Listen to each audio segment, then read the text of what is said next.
Right on time. Good morning. Still morning, I guess, 11:30. So welcome to our session. You want to advance one there, man? Yeah. There you go. So we're doing hands-on Surface Modern Management. My name is Sean McLaren. I am part of our Modern Desktop team, which essentially means that I cover anything that goes down on a Windows client, including the management for the Windows client, so Intune and SCCM, and also Windows security. So I work with our customers every day. I'm based out of Dallas, but I spend most of my time with customers helping them get their environments configured and running and working through modernization. My name is Yoav Barzilai. I'm a consultant with MCS, and thank you all for coming to the 45-minute Surface giveaway. I know. So what Sean and I would like to take you through today is the life cycle of a modern managed Microsoft 365 powered Surface. That would include AutoPilot, Intune, Windows Update, and we'd like you to experience what both users and IT staff would experience during that life cycle. The journey begins, of course, with AutoPilot. At Surface, we have the privilege of working together with the AutoPilot team in the same campus. And so AutoPilot is engineered and tested first on Surface by Microsoft. Now, although the Microsoft factory has all Surface devices enabled and ready for AutoPilot, only the devices that are shipped to you by your partner will be able to trigger AutoPilot for your organization and for your organization only. And we'll cover this a little more down the line today. Now, with AutoPilot, your users only need the corporate credentials. There's no local admin requirements. There's no Microsoft account requirements, and there's no local local user requirements. And of course, what you end up with is a Microsoft 365 powered Surface, which would provide the best experience for both your users and your IT staff. What do we actually need to get started with this? Windows 10 Professional, Enterprise, or Education editions with RS2 or later. These devices, again, must be registered to your organization by your Microsoft partner. AutoPilot doesn't mean you can just walk on to a store, buy a device, and expect it to work with AutoPilot. Your Microsoft partner will register your device with your organization, and by the time you power up the machine, it can be used by your organization. Now, you can self-register these devices as well if you want, but we have a supporting partner system that will help you onboard these devices to your organization. We would require Azure AD Premium 1 or 2 in order to provide our users with a better sign-in experience. So we ask you that you configure the branding for Azure AD. And of course, if you want to have these devices joined to Azure AD, your users must be allowed to join devices to Azure AD. Last but not least, almost last but not least, one before last, and a very, very important and not so simple. AutoPilot is a service provided by Microsoft 365. You must have internet connectivity for that. No internet connectivity, no AutoPilot. It's as simple as that.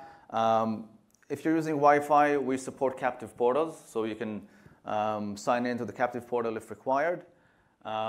Proxies would normally be an issue. If you don't whitelist your proxy and if there's authentication required along the side there, you might experience issues. So work with the Microsoft 365 best practice and either whitelist or bypass the proxy for that.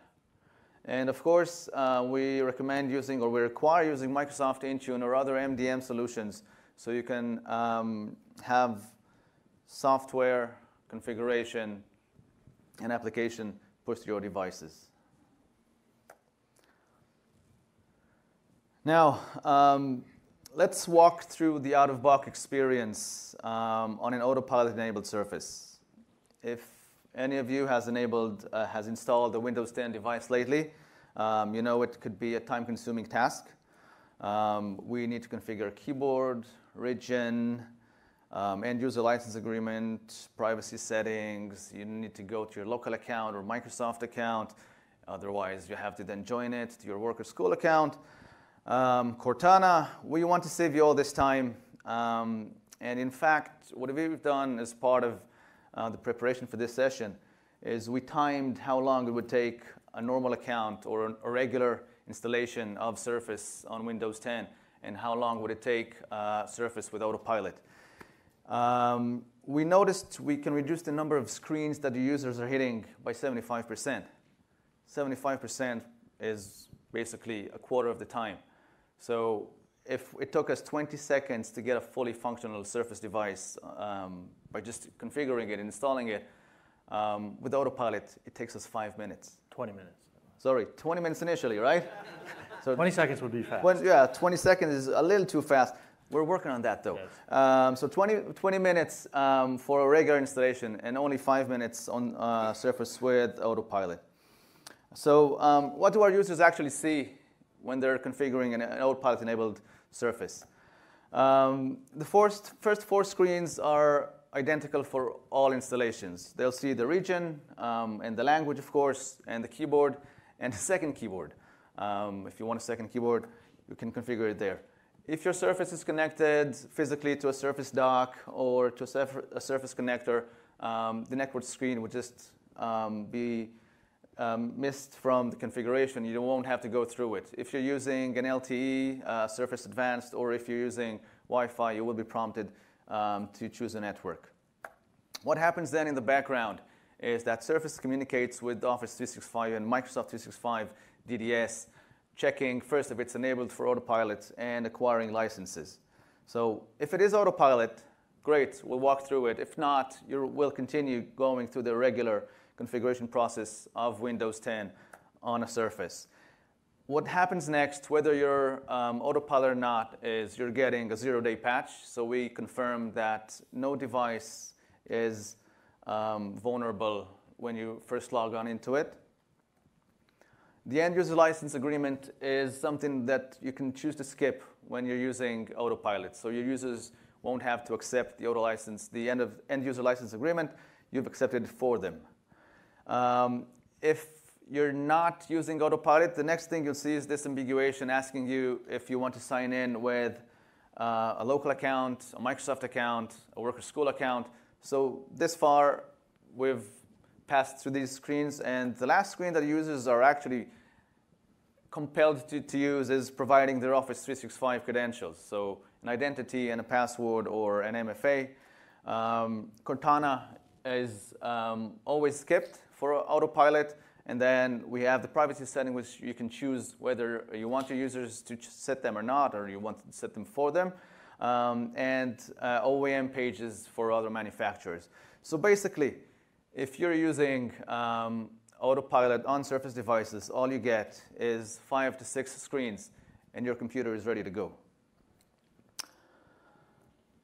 So this is just for a normal Windows 10 update? If you can use the microphone, please. Thank you. So this is just for a normal Windows 10 update? Windows 10 installation. So if you get a device... Installation, okay. Yes, installation. AutoPilot is for out-of-the-box experience. Okay? And now Sean will take us through a very interesting demo. And I'll switch you over to number 6. There you go. Thank you. All right, so what we're going to do is switch gears a little bit. We'll actually go into the Intune UI and walk through the configurations and settings that it takes to do a device. We're also going to fire off a device provision here at the same time. So hopefully you'll get out of this is kind of all the steps that it takes to do this, how much work goes into it, and what you can configure on a device and how you would do that. So I'm on my landing page right now in the Azure Device Management Portal. Is that Cortana talking? I've created a little custom dashboard here. So as doing device management inside of Intune, I'd recommend you create your own dashboard and put on there what's important to you. I've done things like my Azure AD Connect Health, my Windows servicing status, my enrolled devices, users groups, things that I get to quickly. And then I've used some markup elements to actually create links that take me to things that are important to me.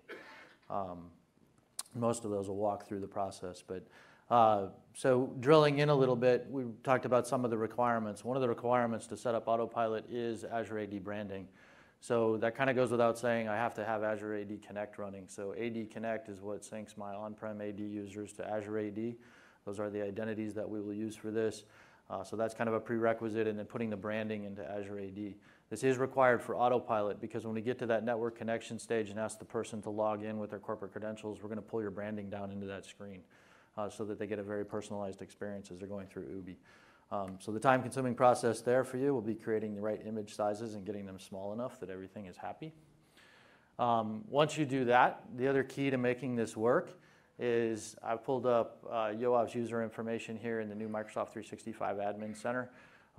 This is where I like to do my license assignments, but assigning him a license for M365, which gives him Windows 10 Enterprise or Enterprise Mobility and Security Suite, as well as Office 365 licensing.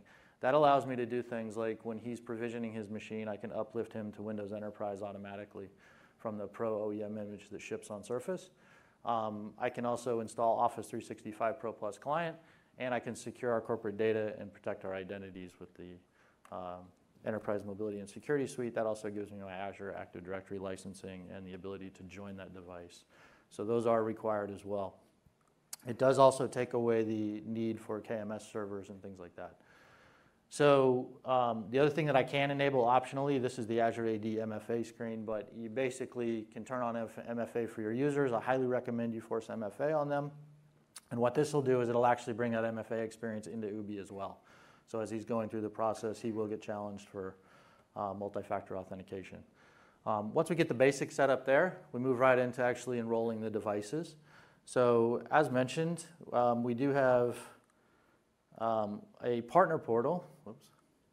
So when you buy a Surface device from your reseller can actually take the device information and upload that directly into the Partner Center portal on your behalf. So by creating a relationship with you, they're able to register devices to your tenant. They can then do things like put your PO number, order number, et cetera, on those devices, and we can use that to actually assign AutoPilot profiles dynamically and kind of fully automate the bulk provisioning assignments that way. So a partner would upload those. If you want to do it yourself, there's a PowerShell script you can run. This is great for proof of concepts or getting started with a pilot. It also works for existing devices that you have in your organization. You can run that PowerShell script manually, or you can push it out with a tool if you have existing machines. This is for AutoPilot, so if you do this on existing machines, that would be a workflow where you're actually going to reset that machine and AutoPilot it. Or in a modern management transition, it would be a machine that you want to prepare for AutoPilot in case something goes wrong with it, and you want to be able to bring it back to life using an AutoPilot deployment. But essentially, this is what this is, so I don't expect you to understand this file much. It's got a 4K hash in here. I do have my device serial number. And then I also have this order ID up top, which allows me to do the dynamic association. So I can use that. But essentially, this is the information that you're uploading to register that device to your tenant. So things that I can configure within enrollment, when I look at actual devices listed to me, I get a nice list here of the devices that I have in my organization. As you can see, I have the serial numbers, whether or not they're assigned an AutoPilot profile. And this deployment group is where that PO number, order ID, et cetera, will be assigned and allow me to use that to dynamically assign. So in my AutoPilot profiles, when I look at what I'm configuring here, when you think about AutoPilot and Ubi, what I'm trying to do is I'm configuring that first 2% of the work when the user's actually coming into the machine. This isn't all the policies that go down on the machine at this point. This is turning off all those screens that we didn't want, and it's basically preparing the machine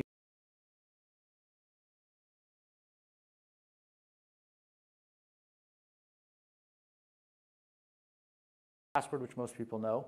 One of the things you've probably heard a lot about this week, and you'll continue to hear more about it now, is our goal is to actually bring people into Ubi, use multi-factor authentication, and provision that Windows machine using Windows Hello for Business without ever putting a password on it. So we're on the mission to get rid of passwords.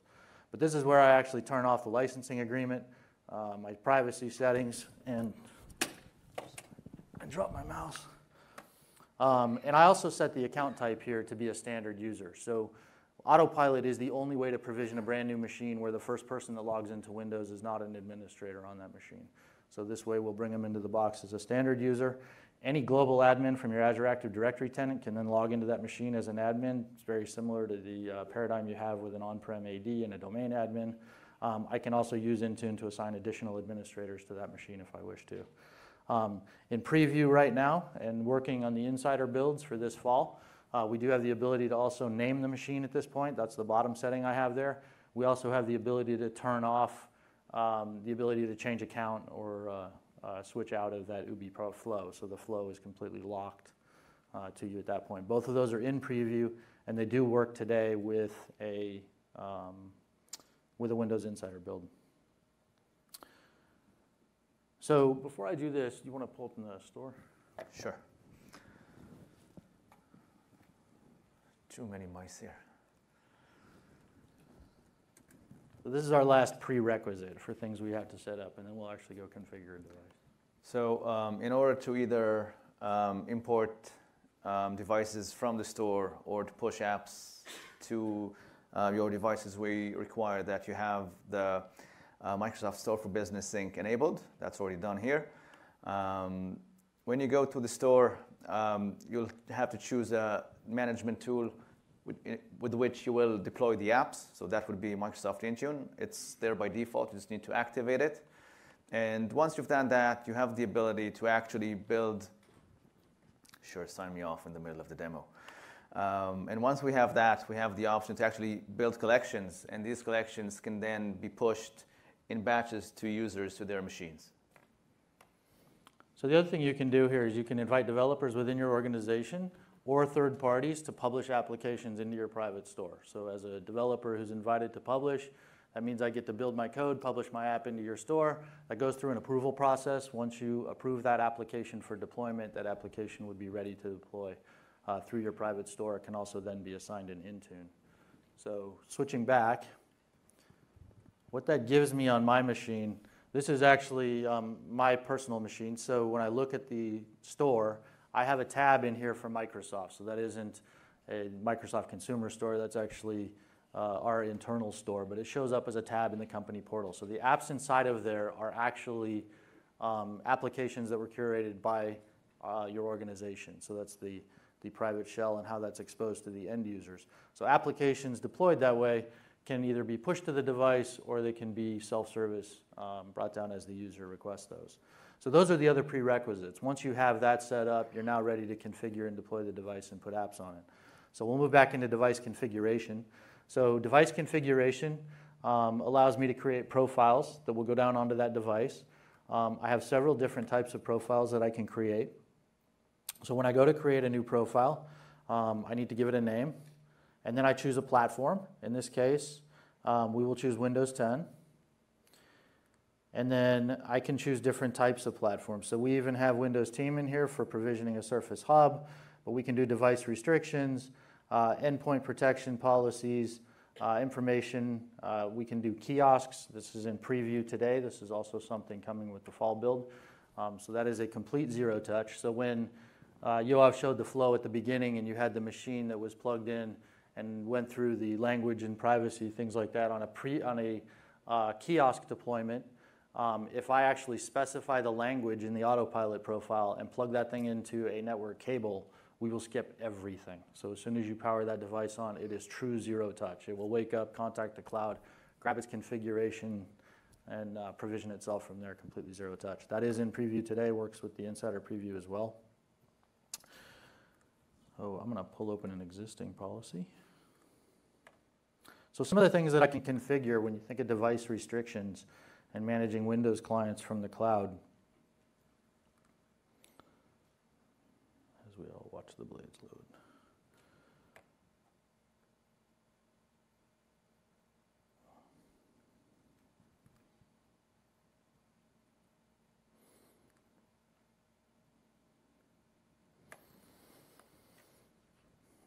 So I have various configuration groupings, if you will, that we can configure.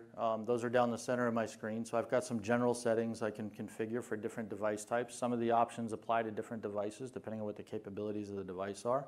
But here's where I can actually control things like those privacy settings, being able to set a user's wallpaper background, being able to set their start menu, different things like that, configure the Edge browser, etc. So this is where I would come to set up everything that I want to configure on those devices, set different policies around this stuff, whether OneDrive files can sync, for example. There's lots of granularity in these policies, but the one thing you'll notice from the Intune side versus doing this in GPOs, things like that, we tried to keep it fairly simple. So if I set a box to enable something, I'm going to get some default options that go along with that. I can accept those defaults, or I can go granular and control different things. But the idea is to make it as simple as possible to provision these devices. Outside of restrictions,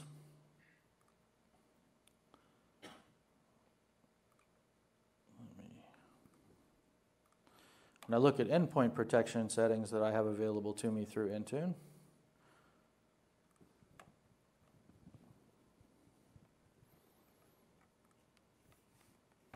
this is where I get to configure all of the Windows security settings that you would expect. So I have Windows Defender Application Guard settings. I can configure the firewall. I can configure Smart Screen. I can configure BitLocker disk encryption. I can configure Exploit Guard, Application Control, etc. So what happens on a machine that comes in via AutoPilot is I take a Pro OEM image off the shelf, I dynamically provision that, and I let the user hit the desktop. It's a balancing act of how fast you let the user hit the desktop versus what you do to the machine before you let them there. From a productivity standpoint, the faster we can get them in and productive, the better, but we also want the machine in a state that IT approves of. So I set these policies up in advance, and when the device is provisioned, these policies get applied to the device, then user policies get applied, and then the user is allowed to hit the desktop at that point. So each one of these, you'll notice as we drill into them, for example, I can even control what the user experience is going to be in the Windows Defender Security Center, for example. So I can get very granular here on how I want to configure this device and the policies that I want to push down to my users.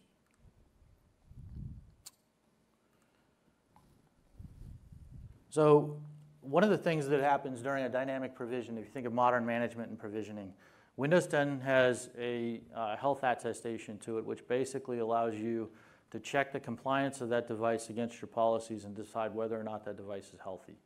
And there's a lot of things that can play into that. But the combination of using the health attestation off the device, setting those policies like I talked about, and then using things like conditional access. So this is actually the conditional access settings within Intune, where I can do things like based on your location. So when you're at the corporate office and sitting on my network, I'm not going to prompt you for MFA, but I'm going to prompt you for MFA when you leave the building.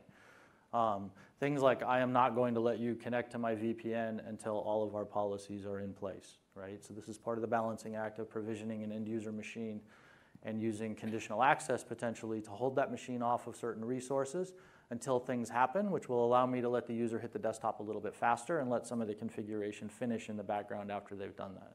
If I have my data secured in OneDrive for Business, Office 365, then I have an opportunity to let them start being productive. I can still protect their identity and my data, and I can let them in deeper once I am happy with the other configurations or applications that had to go down on that device. So an example of that would be if you have applications that you have to have installed before they're allowed to do certain things, I do not have to hold them until that application is downloaded and installed on that device. I could let them hit the desktop, let that application come down in the background, and use conditional access policies to hold them off. So this is how we combine the power of the health attestation, conditional access, and the policies we have to balance that user experience as we come in.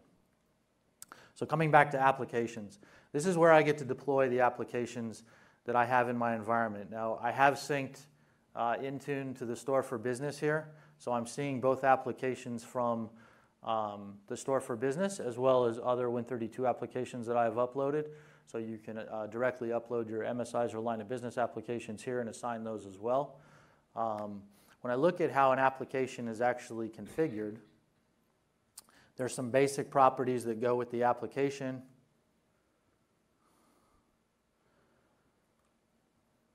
Expand them out. So some of these are coming from the store themselves, so I don't have to populate any of that. It actually pulls in the store information nicely. And then I assign those applications to various groups within the organization. Now when I add an assignment, I get to choose my assignment type. So in the assignment types that I have available to me, I can say this is available for all enrolled devices, which means it's going to show up in the store and they can pull it down on demand whenever they want it. So they'll see that in the category that I gave them. Maybe it's a productivity app in that category, or a tool or utility. Whatever kind of user-defined categories I've given them, that's where the user's going to go to get it. Or I can require that application. If I require that application, it means we're actually going to push it onto that device. So as soon as that device provisions, that application will start downloading onto that device and be installed. If the user is an administrator on their machine and they happen to uninstall it, the next time that machine checks in, we're going to push it back down onto that device again. The other thing I can do is an uninstall task. So uninstall tasks are very useful for cleaning up a machine. So to be really transparent, in the modern provisioning world, if you guys caught it, you might wonder why I have Candy Crush in my enterprise apps list. Simple. So when I do an autopilot provision of an enterprise PC, I actually use an uninstall task here to get it out. That is the easiest and cleanest way to get those applications off the machine. I don't have to run any fancy scripts. I can just do an uninstall. Being assigned to my user base, that means they land on a nice clean machine. So it's not always a bad thing to pull Candy Crush into your private store. I don't advertise that to my users, but I do rip it out. So a little trick for you there. The other thing that's important when we look at applications, so we've done a lot of work with Office, for example. So when I look at deploying Office through Microsoft Intune, I actually have the ability to configure the application suite for Office via checkboxes. So when I want to deploy Office onto my clients, I basically check a box for the different applications they want. I can create multiple profiles, so some people may get all of it, some people may only get Word and PowerPoint or whatever. But this is how I would control what they're getting. And then equally as important to putting it on the device, I actually get to provision how this is going to be serviced, whether it's the 32-bit version of Office, the 64-bit version of Office, but we've tried to make it very, very simple. So the Intune team has worked with the Windows, or with the Office team here to make this as simple as possible.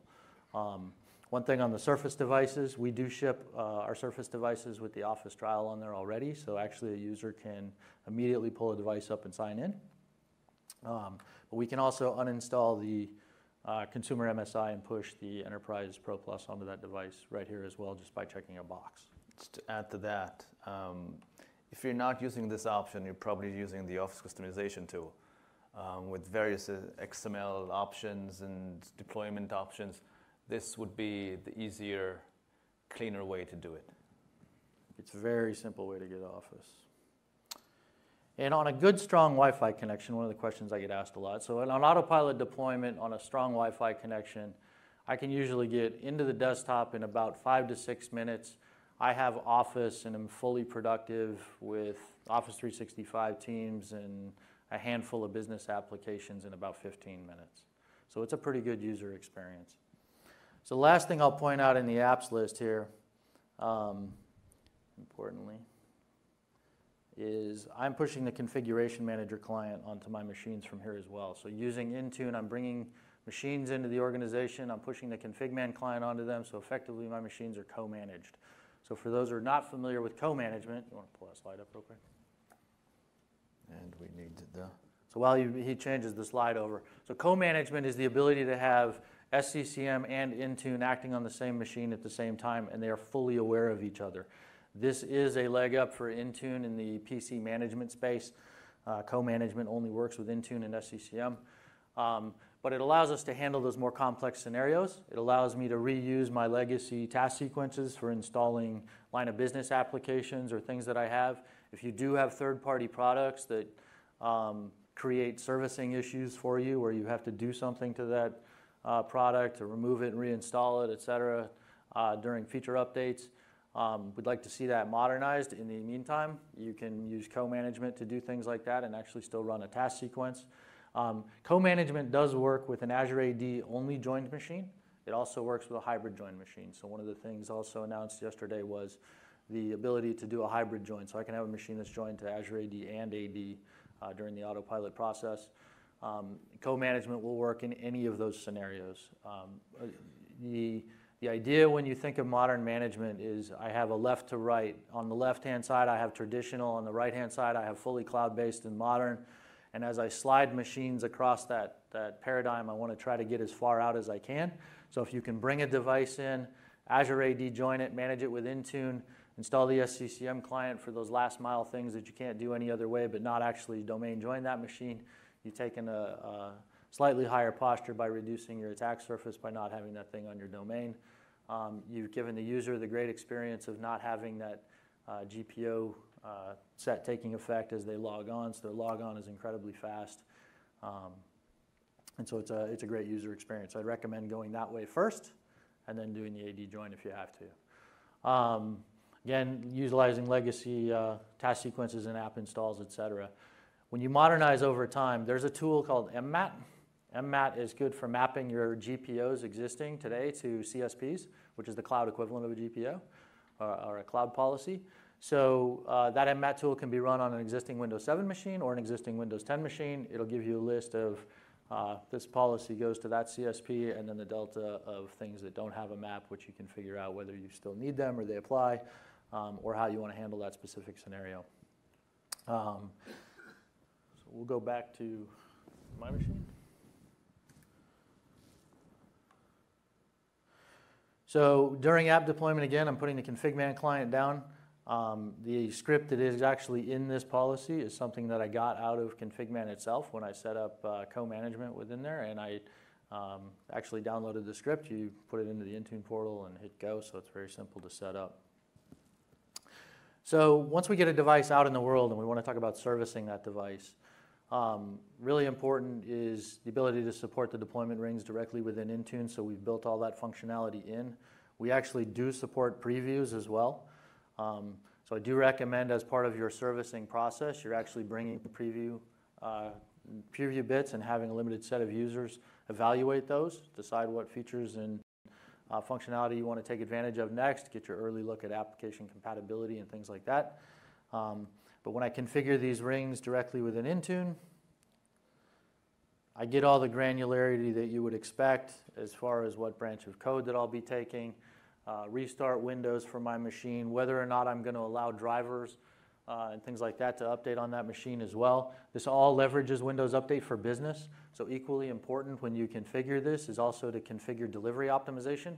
Delivery optimization is peer-to-peer caching built into Windows 10 that allows me to say if that machine already has the updates that I want, I will pull them off of that machine rather than going to the web to get them. That works off of any boundary that you create. That can be an AD site, a subnet, etc. But respecting that boundary, we will look for bits on the peers. It also is hybrid. So that means if I find half of it on that machine and I need to go to the web for the other half, I will pull both simultaneously. So with delivery optimization, pulling things in this way is great. When you think about drivers and things like that, one of the things that Surface does, we do have all of our drivers, firmware, BIOS, etc., on Windows Update for Business, which means that they come naturally during the servicing process. A modern device like a Surface, going from 1709 to 1803, for example, our mean time for updates was about 10 minutes. So the user downtime, we want to get that window as small as we possibly can, and being able to take all of this stuff from Windows Update very quickly and only suffer through a 10-minute reboot cycle is a pretty decent user experience. And we're working very hard to make that less as we go forward. Some of the devices we have that are incredibly fast, actually, believe it or not, the Surface Go with its incredibly fast hard drive is even faster than that. But the idea is to create that good user experience and be able to keep myself current and keep all my devices secure. So that's servicing. The last piece of the puzzle is what do I do when I have a device that went off into the weeds or needs to be reset for some reason, or I want to retask a device for some other purpose, or I actually want to retire the device. So all that functionality is actually built into Intune as well. So here you can see where I have the ability to wipe a device, I have the ability to restart it, I do have the ability to retire it. In preview right now is what we call an AutoPilot reset. So what we can do during a reset is retain the management on that device and basically just refresh Windows. We know it's still managed, so it comes right back in as a managed device and is still brought to life. So that kind of takes us through the full life cycle. Do you want to actually fire that off? Yep. Okay, so we're going to do a live provision, show you guys what this experience actually is, so the policies that we've created. Okay, so we have, I'm sweating here, okay? This is We haven't done this live like this before. So we have a Surface Pro here on Ubi, and you're going to see exactly what's happening. We had a bet if this is going to work or not.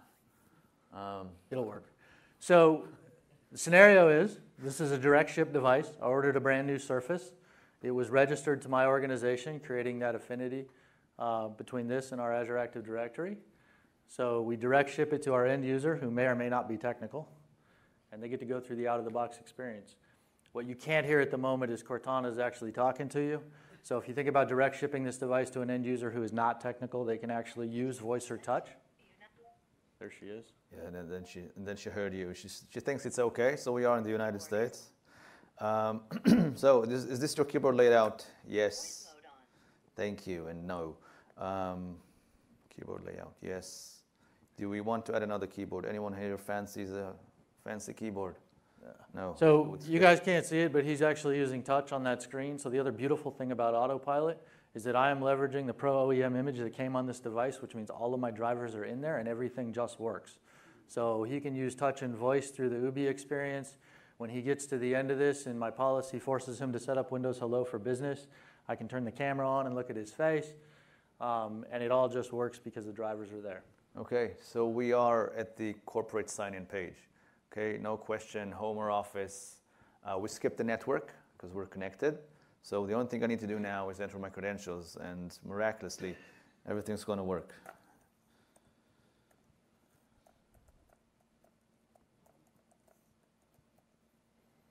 So again, the idea was we don't ask a user to answer any questions that they don't know the answer to.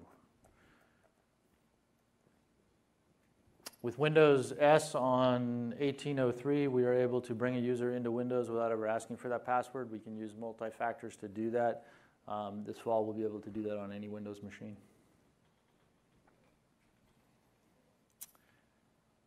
So right now, his device is checking with that service, or it has already checked with the service, so it is registering the device in Azure Active Directory. It's then pulling it under Intune. It's preparing the device with the device-based policies. Then it will go into his user-based policies. Yeah, we just now see the flow.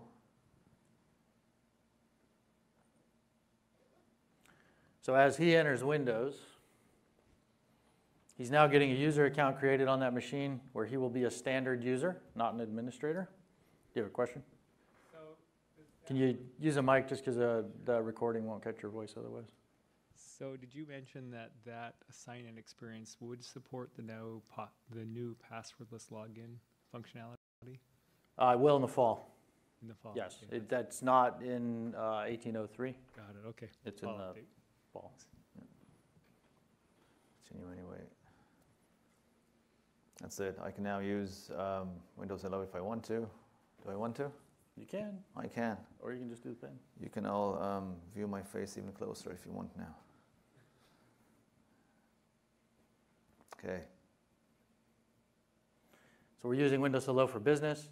Now, using Windows Hello for Business to log into this machine, being an Azure Active Directory joined machine only, he can still get single sign-on to our on-prem resources, such as our file servers, legacy web applications, etc., because he is the same identity that has been synced from our on-prem AD. Okay, MFA just kicked in, asking me for a code.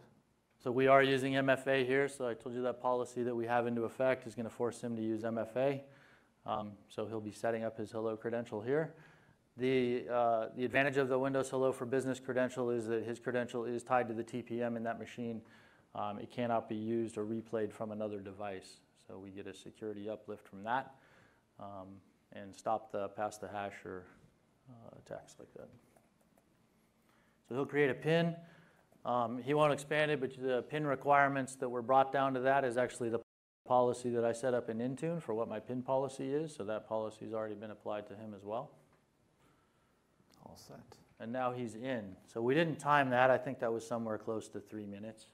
But we have a device that's now been provisioned via AutoPilot. Our user's in. You can log off and log in and see if Windows Hello works, right?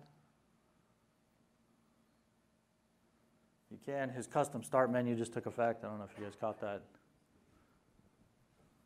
It sees me already. No.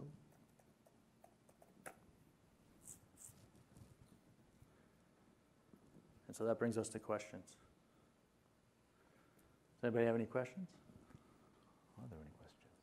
You guys are awfully quiet. Yes, there is one. Yes, sir. So for applications that you need to deploy that require admin access, with this user set up as a non-admin, which you can do with AutoPilot, right? What's the story with that? So if the application actually requires the user to have administrative access, we don't have any way to elevate just a single application, so they would have to be an administrator on that machine. Yeah. So if you have to provision a user that's an administrator on their machine, that's where we really want to look at the protection policies that we have to be able to secure the data and the identity on that machine.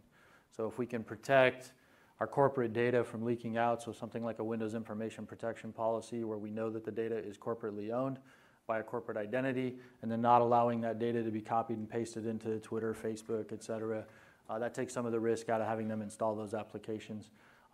Doing things like AppGuard for websites I don't understand, putting the AppGuard session or the browser session into a virtualized container in a sandbox also helps. So depending on the use case and the things that you have, that's where we'd really look at using those policies to protect the identities and the data and mitigating the risk of them being an admin on that machine. Yes, sir? Is Software Center available on a co-managed device? Software Center is available on a co-managed device, and it's probably still coming down on this device at the moment. In a couple of seconds, you'll see it pop up in the recently added list at the top.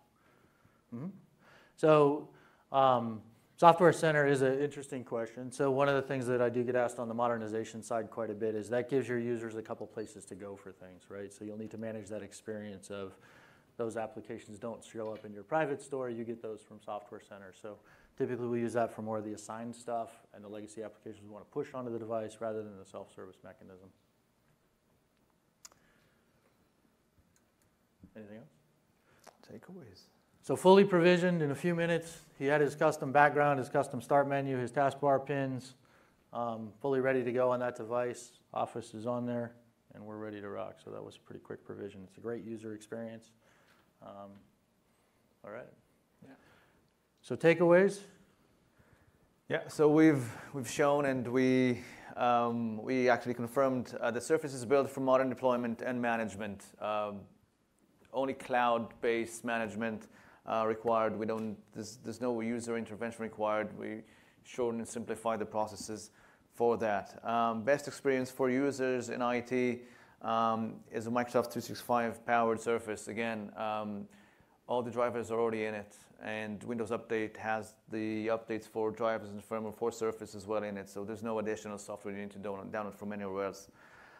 Cloud-powered provisioning and management and co-management, so you can have traditional management and modern management both on the same device to allow you to gradually move your users from the on-prem environment to the cloud. You manage the devices from purchase through retirement, so it's always the same place where you go throughout the life cycle to onboard them and then to retire them at the end. And the SCMM, enterprise management of devices and firmware. So SAM is the ability for the administrators to manage the BIOS settings and things like that on a Surface at the enterprise level. So there's tooling to be able to do that. And today that would be a co-managed device. There's another question. Another question? We have hundreds of Surface books enrolled into the Intune via Intune clients. So how would we import the existing hardwares with the Surface books? So on an existing machine, the way that you would import those is you run the PowerShell script on those devices to actually harvest that information that I showed. So that's the ugly hash file that I showed you guys. You can put that script into SCCM and harvest it that way. On existing devices, you're probably not going to do it manually, but somehow you've got to get that run off the device and get the information back.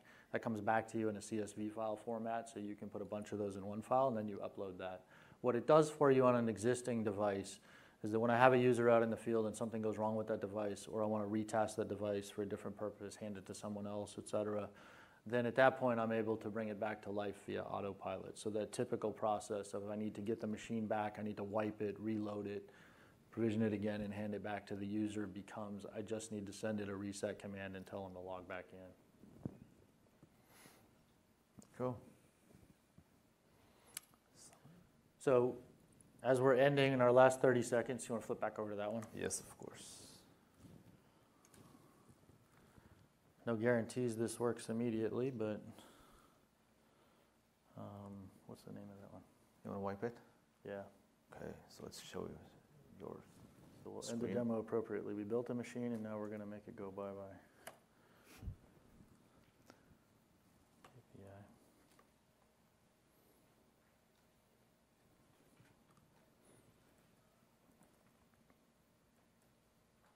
Got it? Okay, let me switch there.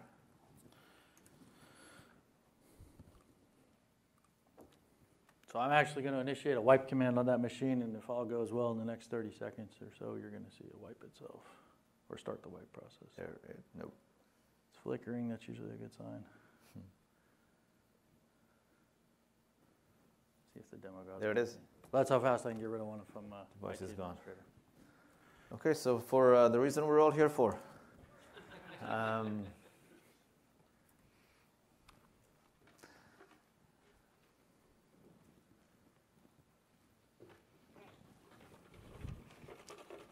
Give you the honors. Do the big one first, or? It's up to you. All right, we're going to do the little one first. So you guys got tickets on the way in. Last four numbers on this are 9922. 9922. Going once? Going twice? All right, maybe you'll have better luck than I do. Let's see. What are we given there? Surface Power Pack. Or battery pack. Perfect. So for a prestigious Surface Power Pack, end with 0009. There you go. All right.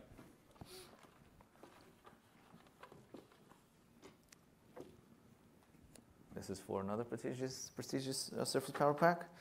0252. Bingo. Very good. Yeah. There you are, sir. Okay. For another prestigious Surface Power Pack. 9919.